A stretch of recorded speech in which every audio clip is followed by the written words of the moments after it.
Welcome, ladies and gentlemen, to the grand reopening of the Aust77SC channel. Of course, this is Austin here with my first professional commentary. This is going to be a game from IPL 3 between Stephano and WhiteRa.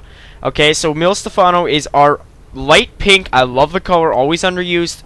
Apologize for the cough there, a little bit of bronchitis left over. Zerg player pitted up against WhiteRa, the ever notorious red Protoss player at the bottom left of this map. And this is, of course, Daybreak. I'm not sure if it was GSL Daybreak or not. The site from which I downloaded, which I believe was sc2replays.net or something of the sort, just said Daybreak, so I'll stay with that. I'm a little bit of a newbie when it comes to professional casting. As you know, I did some 21 or 22 episodes. I can't even remember. It's been weeks since I've casted. And these were amateur replays sent in by viewers, mostly friends. So now I've decided to shift into the professional scene, get my skills honed, hopefully get a little more popularity as these names are a lot bigger, and ultimately just broaden my horizons. I'll probably do an amateur cast from time to time, but this will be the new focus of my channel. I no longer have an intro, as you may have seen. I feel it as well done as both of them were. I just don't feel it necessary. I mean, it's 10 seconds of just time thrown by. Of just time wasted almost, not because they're bad intros, just because it's just, I mean, you're going to watch that in 22 episodes, so you're going to lose, if you lose 10 seconds each, that's like 220 seconds. Couple minutes there. Anyway, if you guys are inquiring, the trip went very well, training in Florida for 2 weeks. I was sick for a week before my March break and trip, so I have been off for quite a while. I intended to do a casting marathon before I left, but it just did not work out. I was sick. I was in no way, shape, or form able to do it. So now I'm back, and it feels good. I hope you guys have really enjoyed my videos while you waited for these couple weeks, and I apologize for the rather painful wait. Anyway, time to get to analyzing this game. We had somewhat of a 14 pool. So the pool first here for Stephano. He's a very solid Zerg player, and we just have this light scout here from WhiteRa. He is going for the fast Nexus with the Forge, so probably definitely a Forge fast expand, going for that usual Forge gateway, and the photon placement is always ever essential. Stephano, from what I remember, I actually referenced this. I'm not sure if it was on this channel or not, but Stephano is good, from what I've seen of him on HG and Husky's channel, is good at an early crackling infestor play. So he hits hard with cracklings and upgrades them, and then also has infestors to support. That is somewhat what I have seen of him that I remember. So of course there is a great chance he does not follow that same strategy, but I'm just saying that was what he did in one of the notable games I saw from him. And I apologize for the slight lag. As you know, I have been on the hunt for a 7200 RPM hard drive, and it should only be a couple weeks, couple more episodes, and then I should be good and done with my new hard drive decked out and ready to go, probably hoping for high quality and no little choppy fraps moments. So just hunker down, a couple more episodes, a few professional games, and I'm sure you will enjoy them as I do, and just keep it up, keep your patience up, and I'll have a new hard drive before you know it. So we have this third here at the 4-minute mark for Stephano. So he is probably going to play into this macro game here. Hasn't invested much in military. Neither has WhiteRa. Both players just sitting back, multiple bases each. Of course, the Zerg player is staying one up on his Protoss opponent, which the Zerg always wants to do, keeping ahead by one base. Stephano did have that Overlord Scout. I am quite sure he saw that. Oh no, this is WhiteRa's vision. Yeah, he did see the Forge fast expand there, so he is aware that he can hunker down and go for this long macro game, which Stephano is quite good at, though. From what I know of WhiteRa, he is as well, so this should promise to be an interesting matchup. This is a best of 7, I believe, from the replay site I saw, and I will most probably cast all of them every game. I will not tell you how many there are, of course, because that would ruin things. I do know, and so this was quite high in the popularity rank on the replay website from which I took it, so hopefully it does pan out to be a quite interesting game, and hopefully I can keep up quite adeptly, as it is a professional game, so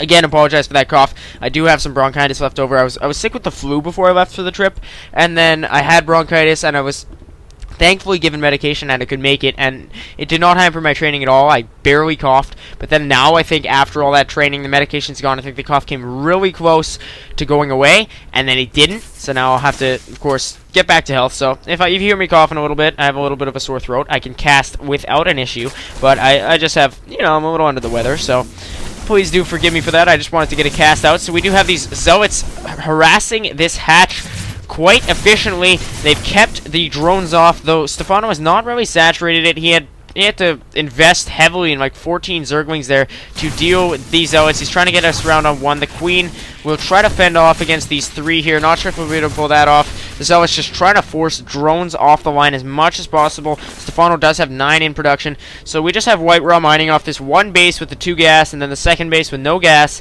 and he just has the one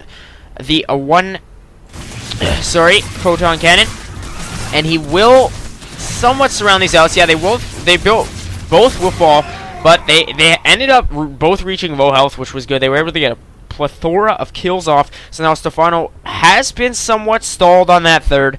Not sure if that will be significant, as WhiteRa has been able to mine off the 2 bases. He still does have 1 Zealot, no kills for it, and it will fall, but I think it might have picked off 1 Zergling, so not exactly the best trade-off. So we do have the Evolution Chamber and Roach Warren with Lair Tech researching, so just a little bit more of a tech route for Stephano, transitioning out of these Zerglings, and I believe that was Zerg Missile Attacks level 1 that just finished. I apologize for my neglecting seeing that, and he does have Metabolic Boost and Melee Attacks level 1, so definitely teching up here for Stephano, as his Protoss opponent WhiteRa does have the Ground Weapons level 1 finishing.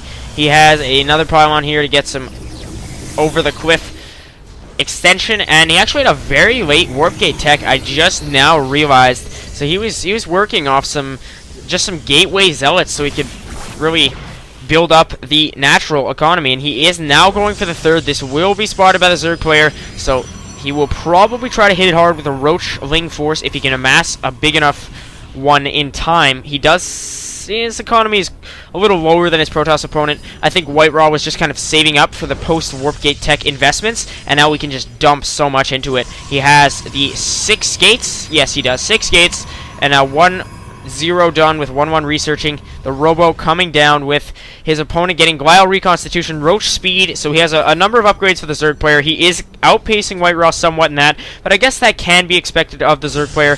Of course, WhiteRa placing 2 Photon Cannons smartly, probably to fend off against some Roachling aggression, because Stephano has seen the third, and he's now investing in his 4th at the bottom right of the map, just amassing a quite interesting force of 14 Zerglings and more, so he has not really teched up. He does have this lair, probably for more upgrades, but he's forcing his opponent back right now, and Stephano got the tech, and he's looking pretty good right at this point with the Roachling force. It should not necessarily be a problem for WhiteRa to hold this off. He has the Immortal in production. Did one just finish? I am not sure. Let us see. Units tab. No, it did not. So he only has 1 in production. That will handle the Roach as well. But can he hold off against this aggression? He has 2 more gateways in production at the third. These Roaches will hover outside of the base. 2 photons getting to work, but they will not do very much. We have some force fields forcing back the Stephano's force, and he's just going to try to hit this gateway and perhaps pick it off. He does. No cancel for WhiteRa, so he does lose the money there, and the Immortal does finish. So if this can get into the battlefield in time, let us check the units lost tab. Oh, I apologize. That's actually the name tab. I did not have that open. So not really many workers killed there for Stephano. He does pick off that 3rd Nexus, though. So that is huge. Migrating workers over now to his 4th. So Stephano is... he's doing quite well. The Immortal somewhere... Yeah, it's just hovering about at WhiteRa's natural, so he is going to lose an awful lot of units here to that Roach push. He's going to have to rebuild the Nexus. He does have 1-1 upgrades, but just look at Stephano's force. He has 32 Zerglings in production with 9 Roaches, a Queen. He has Pathogen Glands, which I do forget. Is that Overlord? No, that's Ventral Sacs. I'm actually stumped here. As I have mentioned in previous replays, I'm not the best with Zerg upgrades, and Pathogen Glands, I just do not know what it is. So it's the one upgrade I'm shaky on. I cannot remember. Please do refresh me. I apologize for the lack of professionalism. Anyway, back to some analysis of that. I apologize for the lack of the name bar, too. I don't think it's much of a big deal. Some people find it encroaches on the actual gameplay area, so if you do find that, please let me know. And just look at that, 55 units killed for WhiteRa, so he did pick off a lot of Zerglings. When you factor in this actual Stalker and Zealots and how much more expensive they are, WhiteRa actually doing quite a good job of force fielding Stephano's forces, and he will take out a number of units. So I was reading it wrong before. I actually thought it was inversed, but 70 to 25. I mean, Stephano did do some damage. In retrospect, that engagement there at the third was not nearly as bad as I thought it was. And I may have said recuperate the natural. I meant recuperate the third. So I am a little tongue-twisted. It's been a long day. First day back to school in about 3 weeks. So I'm a little bit tongue-twisted. But we do have a massive force here assembling from Stephano. He does have the Infestors and the Zerglings. Not sure if they're quite cracklings just yet. They do not have that second upgrade from what I know, enabling them to attack faster. No, they do not have Adrenal Gland, so they do not have the crack upgrade. They do have speed. Another immortal here coming from WhiteRa, but these cracklings are just so these speedwings, sorry, are just so effective against immortals. As you may, I was playing the challenge missions when I was really sick one day. Well, not really sick, when I was relatively sick before I really reached the peak. I was playing challenge missions, and I just realized the power of both Infestors and speedwings, especially speedwings against immortals. So Stephano here just trying to micro his forces efficiently, while WhiteRa does get the pylon to reinforce on the go. He has no blink, just 1-1, now getting weapons level 2. He does have the robo. He has an observer somewhere. I know that for a fact. He must have lost it to some sort of a detection force, because I did see one producing a while ago. He has a robotics facility, finally going for this fourth of his own. Not surprised he didn't go for the top left. This is a little bit more of a ludicrous expansion, a lot more exposed to the maxed out Zerg force of Stephano. So WhiteRa is behind in population. In upgrades, he is behind. So his roaches for... I was wrong. It was not missile attacks. Well, yes. No, it was not missile attacks. It was just...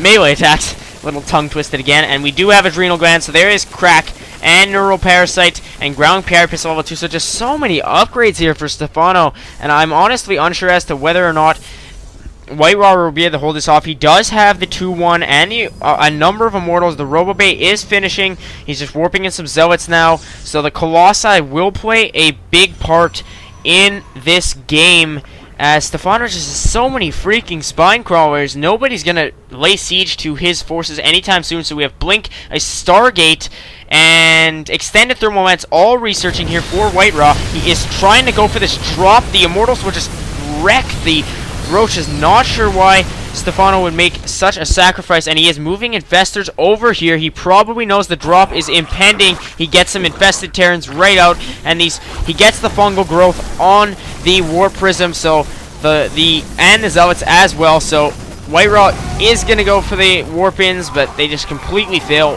Very well anticipated there from Stephano, and he does have 10 Corruptors coming in, and he had a Greater Spire. He has Flyer Attacks level 1 and Flyer Carapace level 1. So many upgrades here from Stephano. I'm starting to doubt how WhiteRa is going to be able to handle this one, because 10 Corruptors against these Colossi. I'm not sure if he actually spotted them.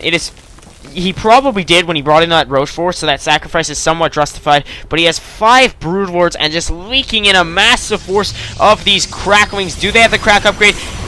Yes, they do. Crack has finished. So these Cracklings just going to leak into the base ever so efficiently. They'll be able to scout absolutely everything that WhiteRa has. He has the Fleet Beacon and just multiple gateways. He had a Stargate at some point. Not sure where that has finished, if it has finished.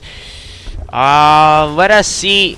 It has finished, so he has a Fleet Beacon with 1 Stargate. Probably going to go for some carrier play or something of the sort. Just that late game air tech to fend off against these 5 impending Broodlords. And does he have the Observer? No, so he still does not have too much vision on his opponents. So these Broodlords are just so powerful. They're going to get 1-1. Oh, there was another warp in there. I apologize for my neglecting seeing it. There's a mothership in production here from WhiteRa, so this could be a very drastic play. We do have Templar Archives. Not sure if this would be incredible if he was going for the Archon Toilet. I don't think it was possible, though. When IPL3 was, I don't know if there had been a patch for it, and I don't think that Stephano particularly has a composition that can be countered by the Archon Toilet. He does not have Mass Muta or anything of the sort. So he has Ground Carapace level 3, Missile Attacks level 1, flyer attacks level 1, yes. An air carapace had finished. He has an overseer, so that should negate the mothership with the weapons level 3 for WhiteRa. So he just has this multi-colossi force with blink stalkers, which are quite good against broodlords if they can be microed well. WhiteRa has actually surpassed Stephano in population. Stephano is maintaining multiple corruptors though, and they will do so much damage against the colossi. We have 3 spine crawlers here, no spore crawlers anywhere though, so there is the overseer, but that can be picked off, and then all of a sudden the mothership is just ever powerful. So the Greater Spire researching flyer carapace level 2. There's so many upgrades, this is insane to keep up with. Stephano has just been teching up the whole game. I'm not sure if this Stargate has been put to use, I guess just for the fleet beacon, as the mothership is now out. So I thought he was going to go for more of a late game air tech with the carriers and such. So he has multiple archons, colossi, immortals, stalkers, just a handful of stalkers actually, some sentries in there. Oh no, here's his real blink stalker composition. He has ground armor level 2, so he has been behind in upgrades. Another natural here, not a natural, I believe it is his 6th here for Stephano. So both players almost entirely capturing the map economically, and just so much creep spread and so many spine crawlers here for Stephano, though I'm not sure whether or not the whole strategy of the mothership will actually work out. So we have Burrow, attacks fire, attacks level 2, carapace level 2, multiple hatcheries in production, and here are the broodwings coming in. The mothership will be revealed. This immortal getting hit pretty hard by the broodwings, but now the overseer will be kept at the front lines. I am sure is that it's still around. Yes, there is still one overseer. Sorry about that. Probably should have moved the microphone away. It must have been nastily loud for you. Nonetheless, we have just so many upgrades here from Stephano. WhiteRa is maxed. He has a ton of archons. So I'm honestly at this point largely unsure as to where this will go. Not sure why. Oh no, sorry, Archon, High Templar comes standard with feedback. I was thinking of Psionic Storm. So the High Templar do have feedback that should work quite well in the Infestor. So now these Spine Crawlers are moving forward. They would do so much damage here, but the Stalker is completely surrounded. Not sure if WhiteRa was doing that on purpose to kill off the Stalker force so he could free up some population. I don't know if that was essentially the case, but this whole force is getting completely taken out here because of the mothership, and there is a vortex there. I don't think it did very much though. Yes, actually, there's a ton of broodlords, and the Archons just completely obliterated them.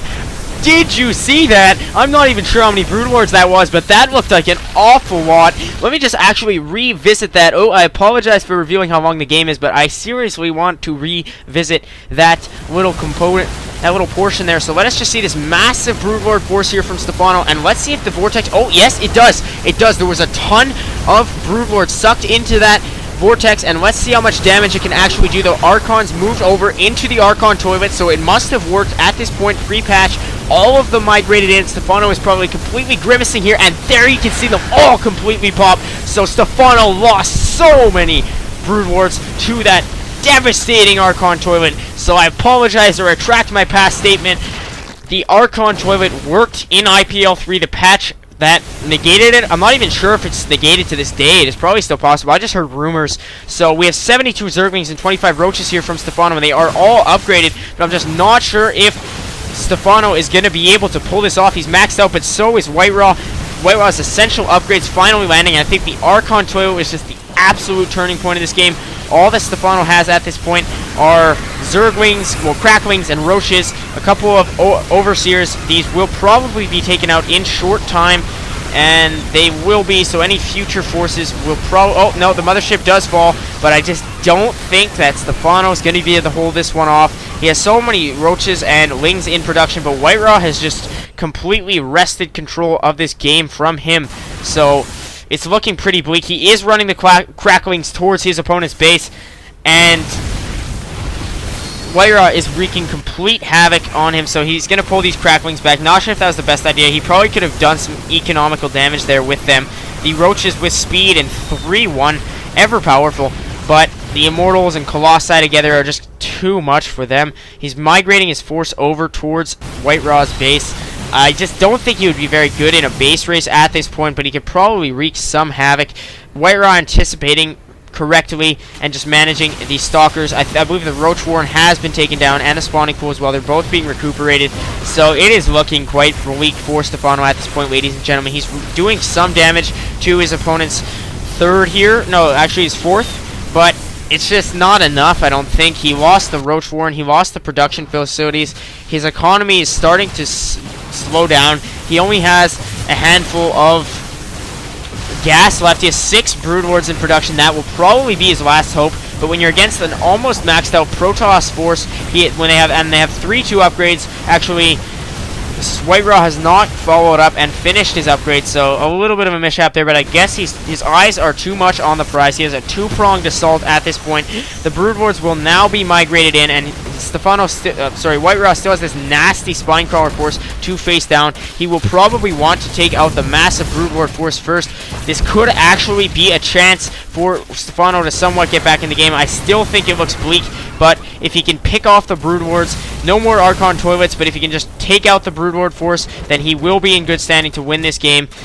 I'm not sure if Stephano will be able to come back, but his Broodlings are doing quite some damage, and they've actually somewhat pushed back the Protoss army. So it is still looking quite grim for our Zerg player, but he has managed to hang in the game long enough and maintains this Broodlord force. I don't think he has even any production facilities to manage anything further, so he's just going to have to push or put some pressure on in the immediate future, because Stephano has an economy actually now. It's regenerated. He's only mining off of 2 bases though, and it will last for only so long before it fades. There's another mothership here, so this is going to be crazy. If WhiteRa can land a second Archon toilet, 2 in 1 game, I think Stephano's going to be pulling his hair out. We will have a nasty game 2, because there's going to be a lot of animosity between these two players if the Protoss player is able to land 2 devastating Archon toilets. So the Spinecrawlers all just sitting pretty here, ready to do their job and fight to the last Spinecrawler if such is required of them. So the Spire has been destroyed, just a couple of drones hanging around here,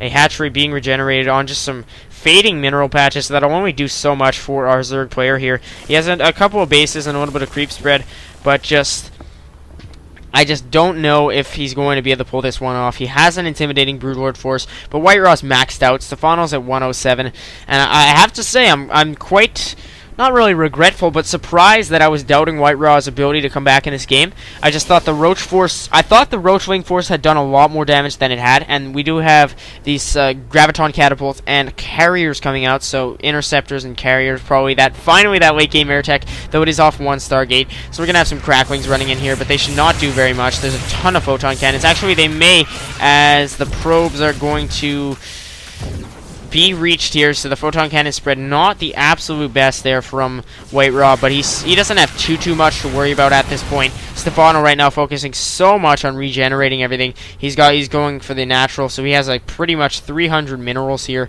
and a lot of gas, so he's trying to regenerate a broken economy. There is going to be a carrier here, and the mothership has finished, so now the Protoss force completely regenerated. We have 302 and finally shields level 1. I'm not sure why all Protoss players research shields so late. I guess because the increased cost. If you guys can enlighten me on that. I'm a Protoss player, and when I'm going for a heavy Archon build, I always go shields because it is ever essential for the bulk of their health. Can you please just let me know if it is a common strategy because it costs more, or if there's just something about armor and weapons that overpower shields? It would be great if you guys could just let me know in the comment sections below. So we do have an interceptor here from our Protoss player, and he's going to be moving in here with a push. Apologize if you hear that door close. My door did fling open in the nice Montreal weather, so I brought some Florida back with me as it is very hot here, actually record-breaking temperatures, so it feels like Florida, and I'm home now.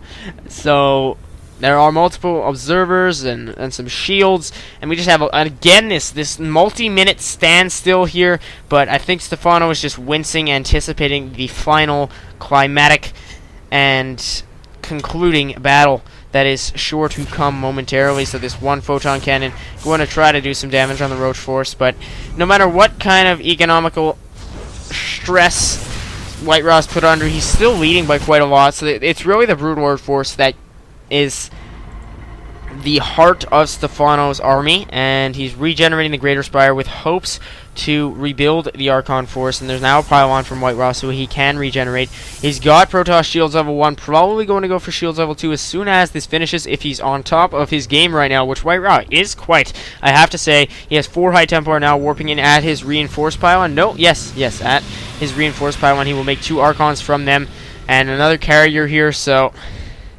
let us see how this pans out. Again, looking grim for Stephano. That Roach Force was handled by the Blink Stalkers, I do believe. This has been an immensely exciting game, by the way. Quite a pleasure to be casting such 2 high-profile names.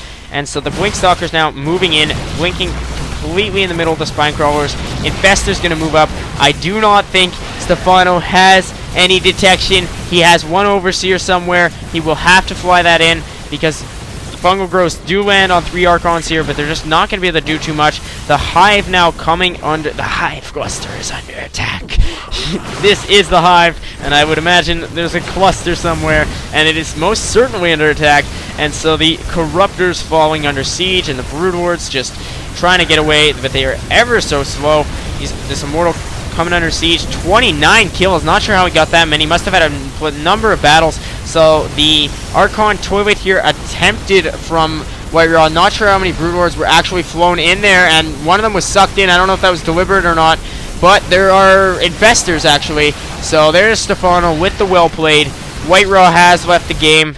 Stephano has left the game, and that does conclude our matchup. So I don't think the second time was really an Archon Toilet. I think it was just a little bit of just some Infestors got in there, maybe 1 or 2 Broodlords. So in review, well played on both sides. Absolutely complete pleasure to be casting such a high-end game with 2 excellent players. You will be seeing Game 2 in the next episode. This is a best of 7 from my knowledge.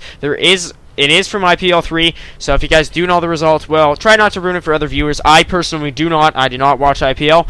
Quite a shame. I will probably try to do so next year. Nonetheless, all I have to say is the Archon Toilet completely shifted the game. I thought Stephano had the advantage for quite a while, but then it turned around entirely. Pleasure to cast. Thank you very much, ladies and gentlemen, for tuning in. I apologize for the long delay between episodes. I'll be seeing you again next Monday. This is Thursday's episode, of course, and the schedule will resume as usual from next week, and, well, actually this week. Nonetheless, catch you guys later. This is Austin signing off with episode 1 of his professional